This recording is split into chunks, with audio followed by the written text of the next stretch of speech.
দেবে আমার।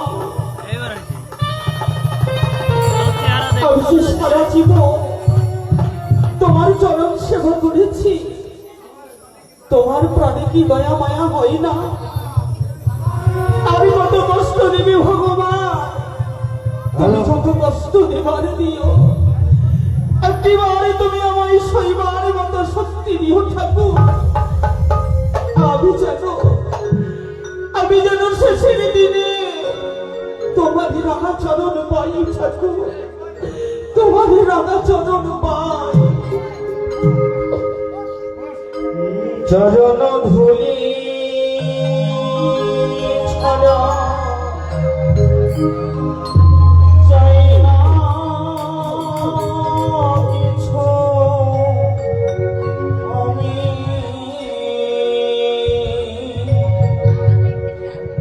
থেকো হৃদয়েতে প্রভু সদা তুমি, প্রভু সদা তুমি।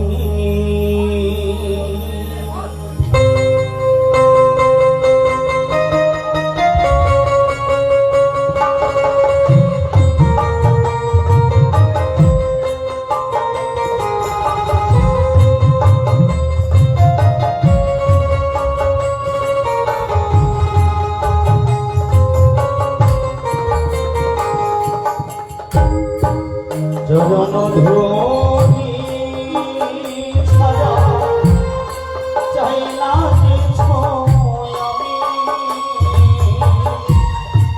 চরণ ধুলি ছাড়া চাই না কিছু আমি,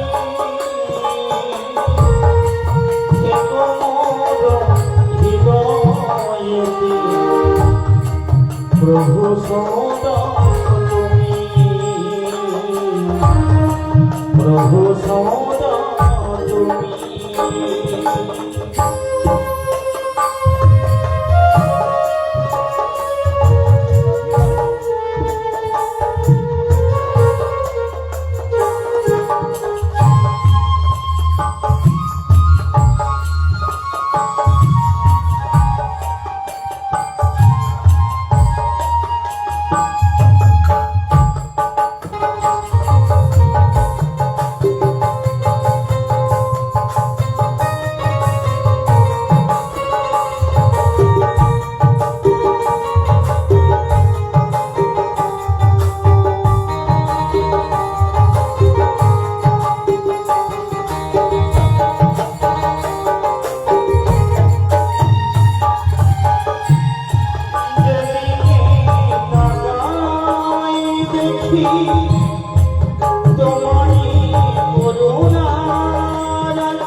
ভগবতী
আমাকে যে আর পাচ্ছে না ঠাকুর। ওগো ঠাকুর, আজ যে আমার কুটিরে এক মুষ্টি চাউল নেই। যখন আমার পুত্রগণ আমার কাছে খেতে চাইবে, তখন আমি তাদের কি খেতে দেব বলো না ভগবান, বলো না। আমাদের সংসারে এত কষ্ট দুঃখ তুমি কেন দিলে ঠাকুর, তুমি কেন দিলে বলো না।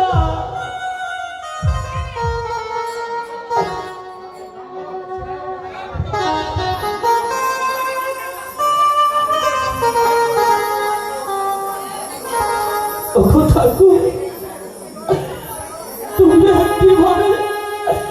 তুমি একটিবারে অভাগীর দিকে ফিরে দেখো না গো আমায়, তুমি একটিবারে ফিরে দেখো না। মায়া, মায়া, স্বামী তুমি এসেছো স্বামী। ওগো স্বামী, আজ ঘরে নাই আর কি মুষ্টি চাউল নেই জানো। আমার কুসুমধ্বজ মুখোদ্ধার তারা যখন খেতে চাইবে, আমি তাদের কি খেতে দেবো বলতে পারো স্বামী। মায়াবতী, তাই তো মায়াবতী, আমি তিনটি অনাহারে আছি মায়াবতী, আমি চলতে পারি না।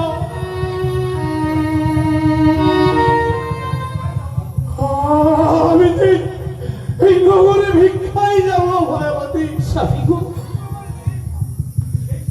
সেই শক্তিটুকু আমার নেই মায়াবতী, আমার নেই। মদন মোহন গোপাল,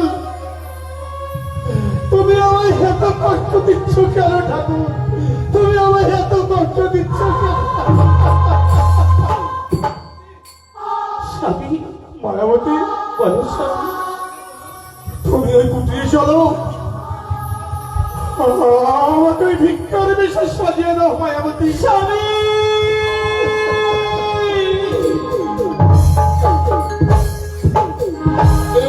তুমি কি বলছো স্বামী গো? আজ তুমি যাবে ওই নগরে ভিক্ষা করতে, তুমি তাই হবে, তুমি তাই হবে। আজ আমি কি করবো জানো? আজ আমি নিজ হস্তে তোমায় ভিক্ষার বেশে সাজিয়ে দেব।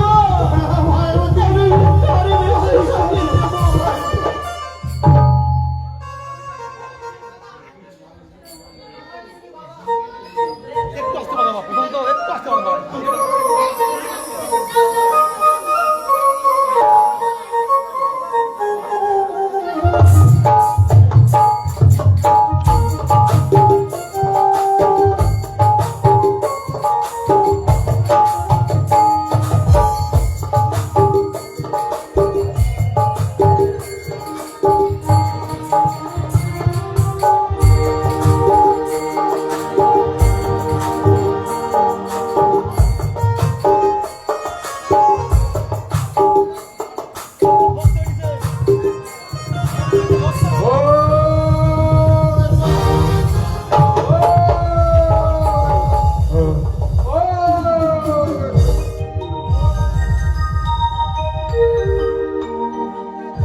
হয়নি গুরুদেব।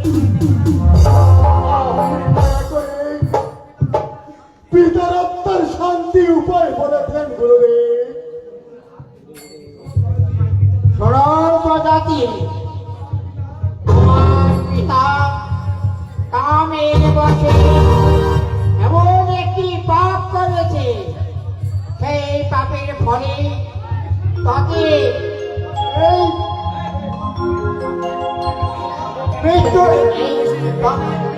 এই পাপের ফলে মৃত্যুর পর তাকে অজাগর সাপে পরিণত হয়েছে। তাই ইন্দ্র পত্নীকে পত্নী রূপে তাকে চেয়েছিল, তাকে বিবাহ করতে চেয়েছিল।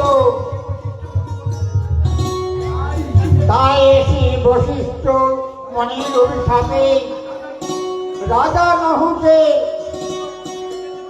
মিত্রে পত্নীকে পেতে পারো।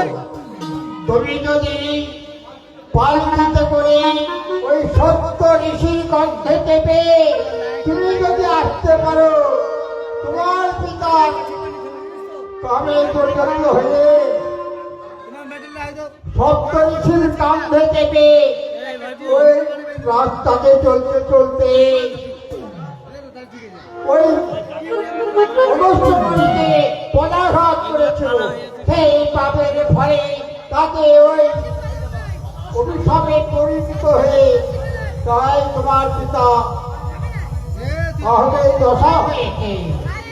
হয়নি গুরুদেব। কোনো কি উপায় নেই গুরুদেব। আছে বৎস আছে, তোমার পিতার আত্মার শান্তি তোমাকে একটি নরমের যজ্ঞের আয়োজন করতে হবে। বলেন বলেন গুরুদেব, আপনি এটা বিধান দেন গুরুদেব। সরদাদি এই নরমের যজ্ঞ করা কঠিন কাজ, কঠিন কাজ। এমন কি কঠিন কাজ গুরুদেব? পিতার আত্মার শান্তির জন্য এমন আমি কাজ, টাকা পয়সা ধনরত্ন, এমনকি অর্থের ব্যবস্থা যদি হয়, আমি আছি গুরুদেব। সরদাদি নরমের যজ্ঞ সম্পূর্ণ করতে হলে তোমাকে জোগাড় করতে হবে অষ্টম বছরের একটি ব্রাহ্মণ সন্তান। সেই সন্তানের কৃষ্ণ ভক্ত হওয়া চায়।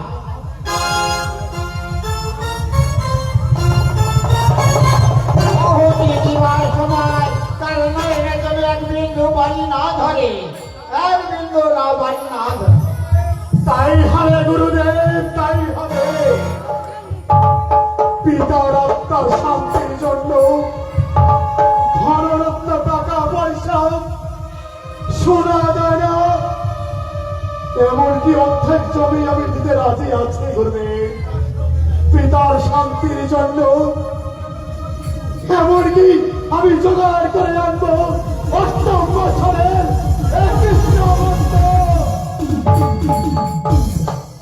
পূর্ব পশ্চিম উত্তর দক্ষিণ এখান থেকে হোক একটি জোগাড় করে নিয়ে এসো সেই ব্রাহ্মণের সন্তান, তবে হবে তোমার পিতার আত্মার শান্তি। তাই হবে গুরুদেব, তাই হবে।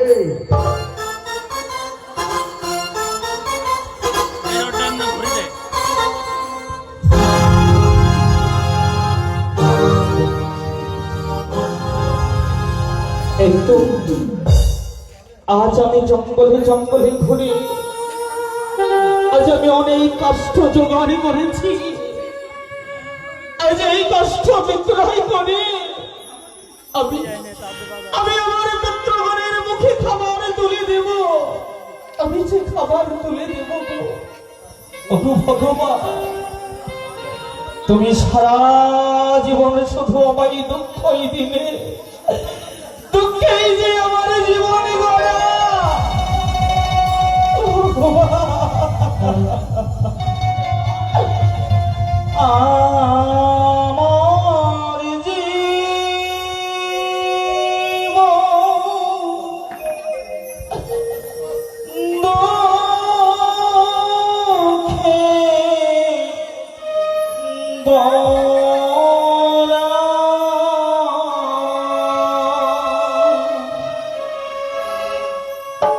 আমি কেঁদে কেঁদে হলাম দিশে হারা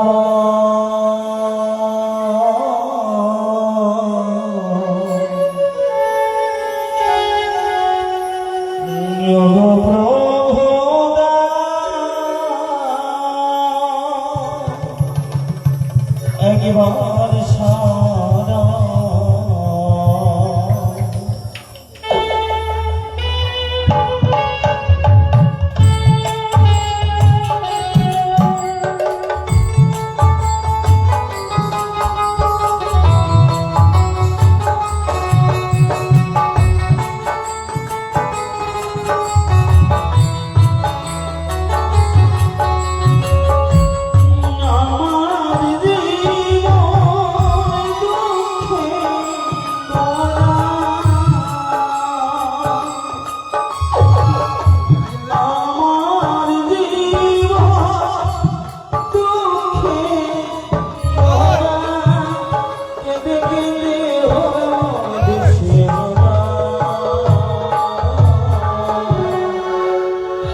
ও গো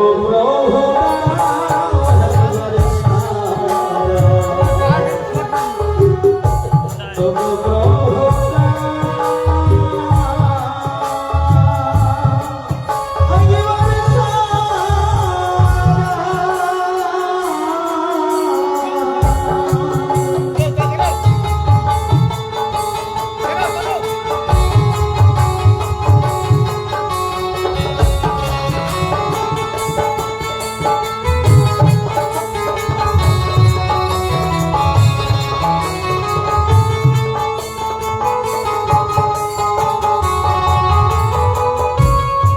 তুমি হাসালে